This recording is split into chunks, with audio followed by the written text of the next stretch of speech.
So a few days ago, I was lucky and fortunate enough to be a guest on Deepak Chopra's podcast, which should come out soon, and I'll put it in a link somewhere.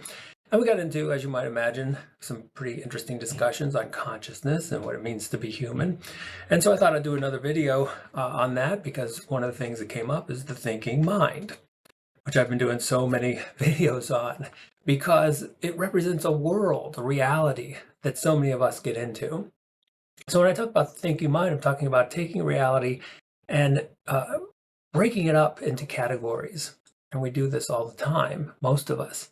And so a world becomes work versus home, or work versus play, and good versus bad, and us versus them. And then I categorize myself in ways like I'm 54, male, and we can do all these different ways to take the connected oneness, and we divide it into all kinds of categories. But that's how the thinking mind works. If I take something as simple as, my dog is happy, it's such a simple thought. But then you say, well, if you break that, it's so my versus everyone else, dog versus cat, happy versus sad. So all of our thinking is related to the categorical world. And you can have good days and you can have bad days, and you can win and that can feel very good, but losing feels bad. And the thing about this categorical reality, with quotes, is that the time is a variable and the clock is ticking. So you only have so much time for success. And you can live in that categorical world. But when we talked about waking up from the categorical world, what does that mean? Well, people have taken the thinking mind, and they've turned it to some of our biggest questions like consciousness and how do we figure out the meaning of our lives? How do we give our lives meaning?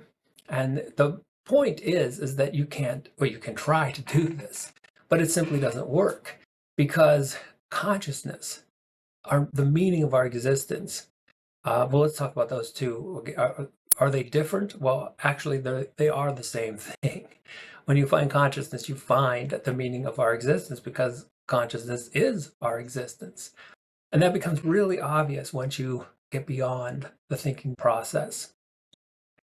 And so consciousness will not be found at the end of some complex math equation, or all these brilliant minds or these physicists that are trying to come up with very complex theories of consciousness. Because consciousness is simple. It may be the simplest thing in the universe, because the thinking mind loves complexity. So it's going to be looking at all kinds of places that consciousness actually isn't. But the real point was that we keep trying to figure out consciousness as if consciousness is something that we have. Like a car has red paint, and so we'll try to dissect that using more thinking, and we could figure out the red paint. But well, I don't think, but at least not with this problem. In fact, if you don't think, you'll actually find the answer much more easily, that consciousness isn't something that you have. It's not a thing to be possessed. Consciousness isn't something that you have because consciousness is actually who you are.